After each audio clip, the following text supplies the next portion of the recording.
I think that part of the reason we love certain homes is that they look like they've evolved over time. To me, having something that looks gathered and like it's been slowly in evolution, it has a richness to it that I think is really comforting and beautiful. I'm Noel Pittman, I'm an interior designer, and this is my home in Los Angeles.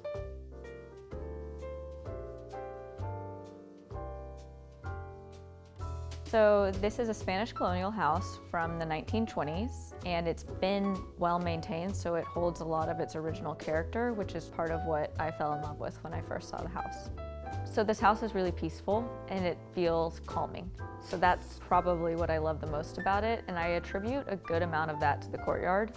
I think that having a procession when you enter a place kind of transitions you from the outside world into the home world, and there's something about stepping into a beautiful courtyard before you even enter the house that is additive to me. I would say the aesthetic of this house is fresh California traditional. I really wanted to embrace the fact that it's Spanish colonial, so I use a lot of Spanish antiques, I use some Moorish antiques, there are iron light fixtures. I like comfortable seating, kind of a traditional furniture arrangement. I like to think it's fresh, the fabrics are fresh, the feel is fresh, but there's an element of tradition that I carry through my projects. I like to take inspiration from older houses or historic rooms. I think the living room, which we're sitting in, is my favorite room. To me, it's just beautiful. I love the colors. I'm really happy I have the Labrios. FedEx thought I was insane. These showed up in crated boxes from Spain, and some I think came from Italy. They just showed up like not a moving van, not DHL, FedEx. And it happened for like weeks. So the poor man that was in charge of bringing FedEx to my house, I think, believes that I am truly a lunatic. I really like having individual rooms. Part of the reason I think it makes a house feel better, I also really like to delineate space and have a different feel in a different area of your house. It's not to say that we need to be as rigid about, we only eat in the dining room, the way maybe people used to be, but I do like having distinct zones. I also think having rooms gives you a place to start and stop color, start and stop wallpaper, so there's a lot more flexibility in decorating. If you have one open plan, you have one room effectively, but you still want to try to make areas, and I feel like it can be a little bit monotonous. I just don't have as much fun with it, and I love the feel of a house with rooms. To me, that's what always makes you feel cozy, or you want to get away from someone or be with someone or whatever it may be. I like the flexibility.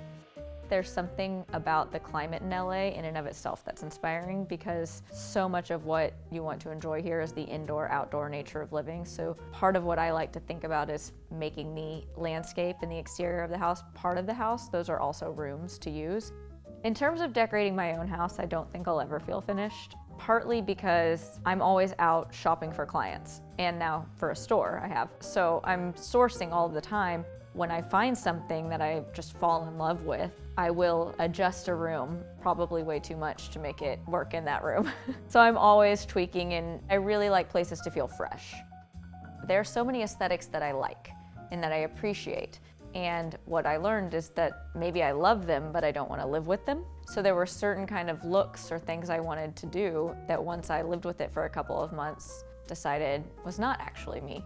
So I had at one point pale yellow and white linen curtains in the dining room, and then discovered that I don't like how people look at night in yellow. So I moved them to the hallway upstairs.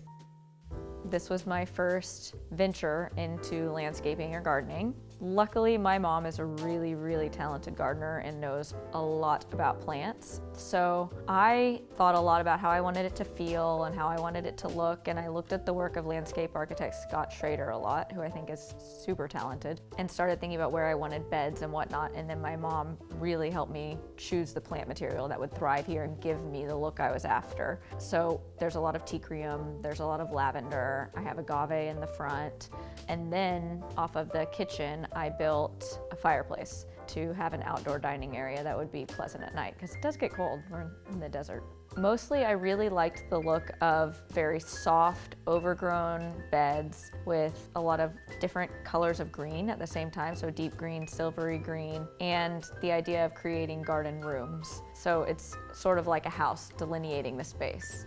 I really like mixing pattern and color and a lot of different prints. Sometimes you can be nervous that it may not turn out as you expect, and sometimes it's also hard because the fabrics you get from the design center, you get a swatch that's like maybe this big, and if it has a big repeat, which means it's a large scale pattern, you don't get a full visual of how it's going to look. I would often ask the showrooms if I could borrow what we call a wing, which is a whole panel of the fabric, and that way I could see a big repeat, a large piece in the space with the other elements to really know whether or not it would work.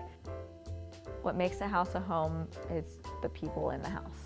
I like having people over, enjoying my house, hosting. I think that that's what really makes it a home. It's hard to have it be both pristine and be used, and that's why I lean towards use it, and if there's a stain, or we replace it, and so be it.